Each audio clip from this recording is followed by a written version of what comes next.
Hello and welcome. I am the Sterling and today we are playing Going Medieval. In the last episode, we got stuck into building the 3 towers over the top of the TITS. Tower 1, Tower 2, and then Tower 3, the mining outpost. Unfortunately, we had to put the construction of the temple on hold while we did this. So guess what? In today's episode, we're back at the temple. So sit back, grab a cold one, and let's get started. Now, if you remember a few episodes ago, I stuffed up.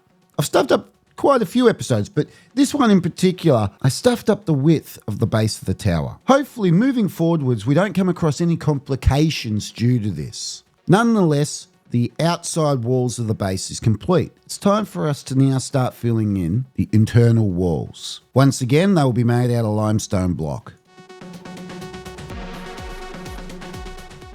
And there we go, that's the internal wall. Now we need to put a floor on top of that. We're going to be using wooden floors. There we go, just like so. Now let's not waste any time, hit play and let them get to work.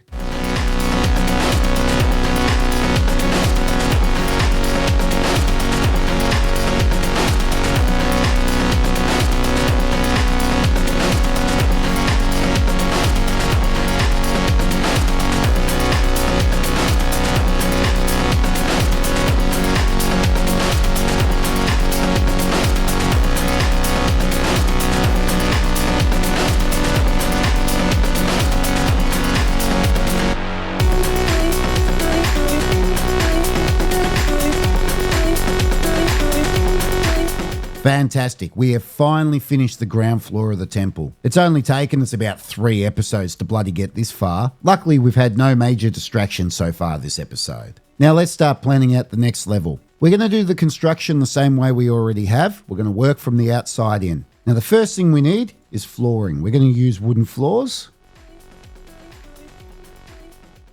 And there we go. We've come across our first hurdle that we have to overcome due to the fact that we've expanded the base of the temple. As you see, the floors are all broken up where it should actually have connected. Now, I could just go ahead and remove the ladders that are on these pillars here, putting archways in between, which would solve the problem. That problem. Then it would bring up the next problem. Where on earth do we put the ladders to get up to the next level? Now, I could make it that only ladders are on this pillar here, as this one's already connected, where the rest would have archways. That could be one way to go. Personally, it's not the way I want to go. Now, if you have a look at this pillar here, and we click on it, it only has a stability of 3. If you click on this one over here, it has a stability of 4. Why? The reason this pillar has a stability of 4 is it's on top of this piece of wall here, which is jutting in towards the door. It's sitting on the ground, it's a stability of 4, so this pillar is a stability of 4. As you see, in the rest of this tunnel, there's no other place where these pillars are sitting on anything. Hence, by the time the flooring gets out this far, it has a stability of 0. So, the way we're going to fix this is I'm going to break this wall here, which will then allow our settlers back into this section of the wall. And then all I'm going to do is go around and put archways underneath this section and this section here. 1, 2, and it should work for over here too. Where is it? Yep, this one here. 1, 2, and finally this one. Fantastic. So now once those archways are built, which will allow us then to build out far enough, and the problem is solved. We still get to keep our ladders where we want them, and we don't have to rely on archways or changing up the plan any further. So hopefully that's the first crisis averted. So now let's continue planning out the wall. The structure is now going to jut in. So what we need to do first is go around and cap all these pillars with clay brick roof. Done. We've now given them plenty more to do, so let's hit play and let them get to work.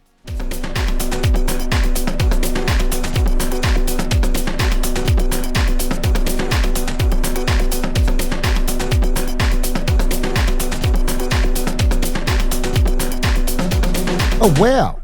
Another settler. This is going to make 22 settlers. Well, of course, we're going to let them in. Alfred. Yeah, sorry, mate. We already have an Alfred. I'd like to introduce you to Charles. Now, just go ahead and do the usual.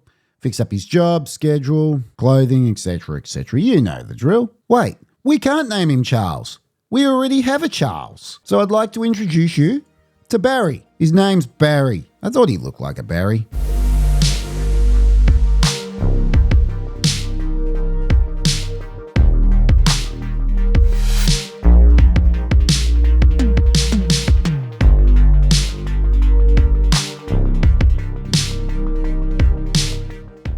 Now that they've capped those pillars, we can now add the next layer of pillars in. Once again, using clay brick walls, starting from the outside, working our way in.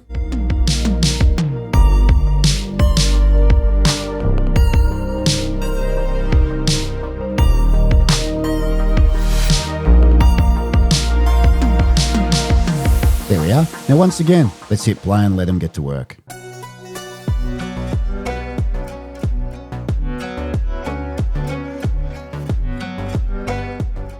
And there we go, that's the pillars in. I must say, they didn't waste any time doing that. They sort of procrastinated when they were building things around the braziers. Though the moment they have to build anything outside, they did it quick. Now it's time for us to put in the next wall. We're going to be using limestone block, and it's just going to go straight across like this.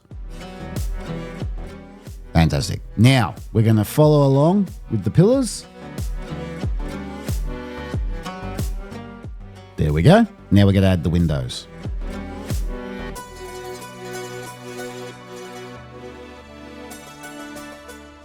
There we go. Hopefully they knocked that together as quickly as they just did the pillars.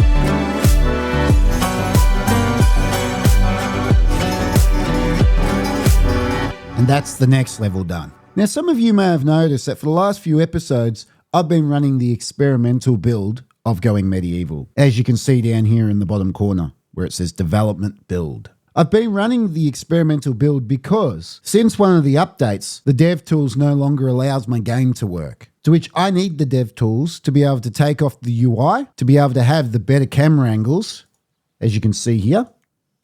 That's about the best we can do. Well, once you can add the extra camera angle, we can get right down here and it's much better. And most importantly, it gives me the ability to play with the water, especially when it stuffs up. Honestly, if it wasn't for the fact that I could reset the water, this series would have already had to have come to an end due to the fact that the water was glitching. So that alone is a must. I keep expecting there to be something a bit unusual or a bit out there happen with the experimental build, and there is a few little things here and there that I've got to get used to compared to the normal game. But truth be told, I haven't come across anything groundbreakingly damaged with the experimental build, so it's been good. Now, let's plan out the final level. As I've said many a times before, we start from the inside and work our way in.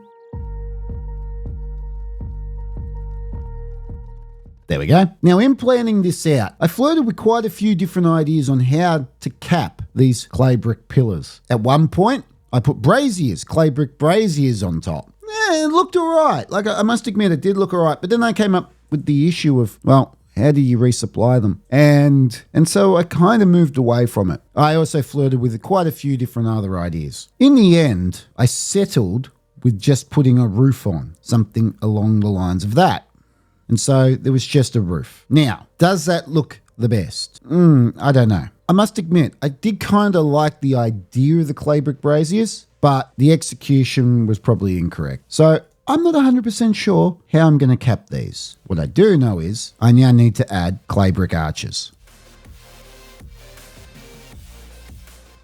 Just like so. Now we need to add the ladders. One there, there, and over here. Done. There's our ladders in. Next, we have to add the limestone block walls.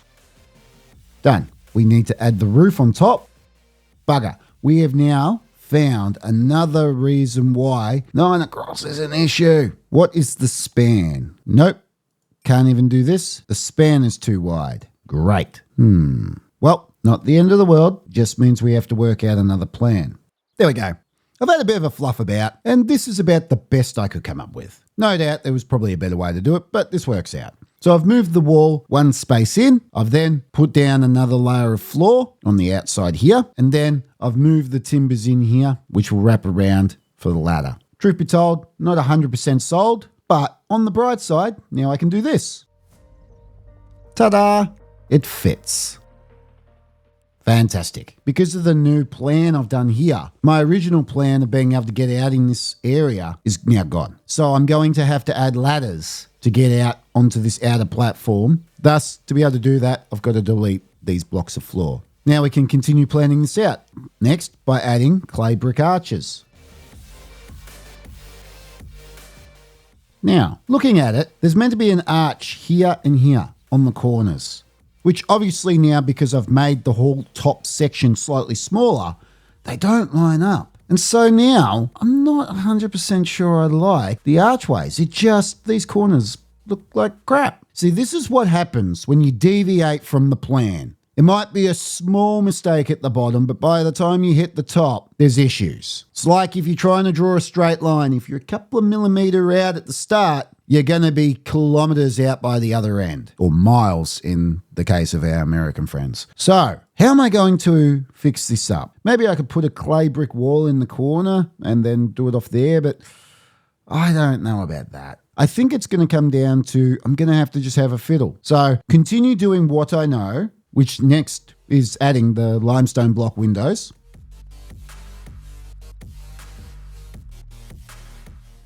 Like so. And now I'm going to go away and do some serious thinking. I'll have a big thinking sesh and I'll come back hopefully with a better idea. So after a few thinks, I've sat back and I've come up with this plan. So we've got the interior wall as you see, but I've removed the inner sections and added archways for the roof to sit on, as you can see. I've then built an outer wall, which then brings that wall back to its original size, so then we can add the clay brick archways. Is it cheating? Hell yeah, definitely cheating. It's the definition of half-arsing it. But does it work? You tell me. I think it speaks for itself. That's how we're going to do it. Now, hopefully for the last time this episode, let's hit play and let them get to work.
And have a look at that. The temple is almost complete. While we let the settlers take care of the garden in the background, let's put the final touches on the temple. So now that brings us to the research tab. And we're going to research religious structures, which will give us the Restitutionist Lectern and the Oak Brethren Ritual Circle. So let's unlock that for 35 Chronicles. Done. Next, we're going to want to unlock Religious Structures Level 2. Though as you can see, we do not have enough Chronicles. So let's get Sterling back to work researching Chronicles, and then we can come back here and unlock Religious Structures 2. And here we go, back in the Research tab. Guess what? To research Religious Structures 2. Done. Now, we need another 20 Chronicles to research Religious Structures 3. Hopefully Sterling can get that done nice and fast. We only need 10 more. Bazza and Sterling hard at it, making our Chronicles. And here we are, hopefully for the last time this episode, back in the research tab to research religious structures 3. Done. So where are we at? Well, the garden over here is on its way to being complete. Still got quite a lot of work, but it's getting there. I was forced, against my will, completely against my will, to research beekeeping, to which I've put in the garden because we need the beeswax. Why? Well, that's the thing. Are you ready for a twist? Why should I give something to someone who is bitching and moaning? Wouldn't that just be teaching our settlers that if they want something, they can threaten and bitch and moan for it? So why should the restitutionists get this nice new fancy temple? So guess what? They're not. I have indeed come up with a name for this temple, and it has nothing to do with the restitutionists. We have now given the cathedral to the restitutionists. Now, at some point, I'll need to create a chaplain for the restitutionists and a druid for the Oak Brethren. That will not be today. So without any further ado, let's get Alexander to come over here, dig out this little bit of soil so we can get the water into our new temple. And here we go. Here comes the water. Look at that. Now, it will take a little while for this all to fill up because we're losing water out the back here. But as this all catches up, the walls will slowly overflow. And here comes the temple now overflowing. Fantastic. I'm really happy with the way the temple has turned out. So I'd like to introduce you to the Oak Brethren Temple. And there we go. That is the Oak Brethren Temple. In the end, I decided after fiddling with a few different ideas to not cap the pillars at all. I decided that due to the fact there's a flat spot here on the roof, it all sort of fit. I didn't mind having it flat at the top. So there we go. Unfortunately, this is all the time we have for today. So thank you for watching, and I'll see you next time.